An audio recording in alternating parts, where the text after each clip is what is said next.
Welcome to 3 AM stories.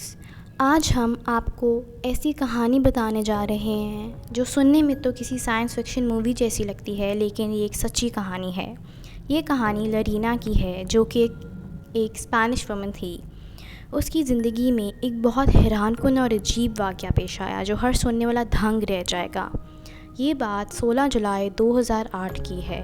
اس صبح جب لرینا کی آنکھ کھولی تو اس کو احساس ہوا کہ یہ وہ بیڈ شیٹ نہیں ہے جو اس نے رات کو بچھائی تھی۔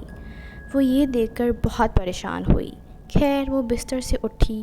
اس نے اس بات کو اپنا وہم مان کر نظر انداز کر دیا۔ پھر وہ آفس پہنچی۔ وہ پچھلے 20 سال سے ایک ہی کمپنی میں کام کر رہی تھی۔ جب وہ آفس پہنچی تو اس نے دیکھا کہ اس کے کیبن کے ڈور پر کسی اور کا نام لکھا تھا۔ اس کو لگا اس کے ساتھ کوئی مذاق کر رہا ہے، یا پھر اس کی کمپنی نے اس کے لیے کوئی سرپرائز پلان کیا ہے۔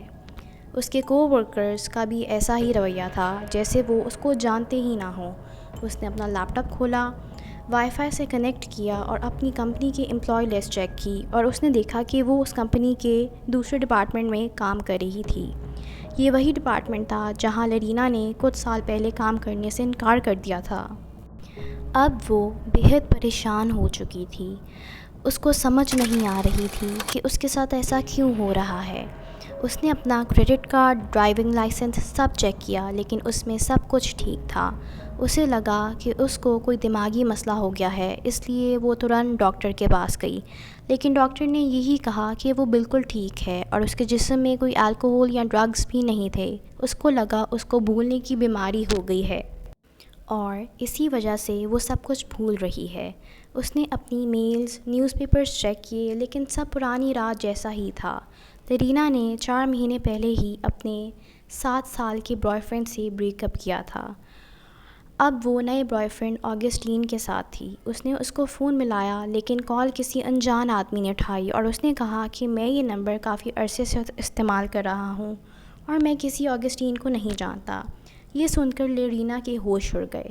ایسا کیسے ہو سکتا تھا کہ جس نمبر پر وہ 4 مہینے سے آگسٹین سے بات کر رہی تھی، اب وہ کسی انجان آدمی کے پاس تھا۔ اب وہ بہت پریشان ہو چکی تھی۔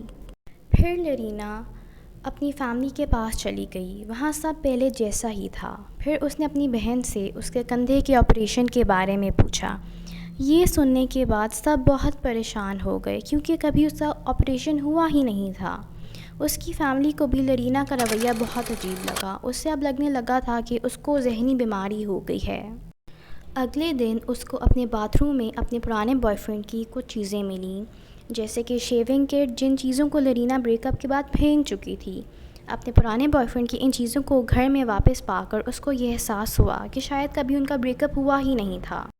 اس نے لگاتار 2 دن تک اپنی حالت کے بارے میں ریسرچ کی، اور تب اس کو احساس ہوا کہ جس دنیا میں وہ رہ رہی ہے وہ اس کی اصل دنیا ہے ہی نہیں، اور وہ پیرل یونیورس میں آ گئی ہے۔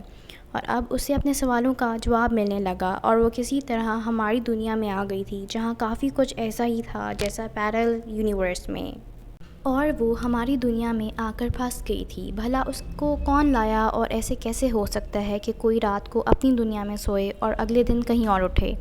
لیکن اس سے بھی بڑا سوال یہ ہے کہ اگر پیرل یونیورس والی لرینا یہاں ہے تو ہماری لرینا کہاں گئی؟ یہ کہانی آپ کو کیسی لگی؟ کمنٹس میں بتائیں۔ اللہ حافظ۔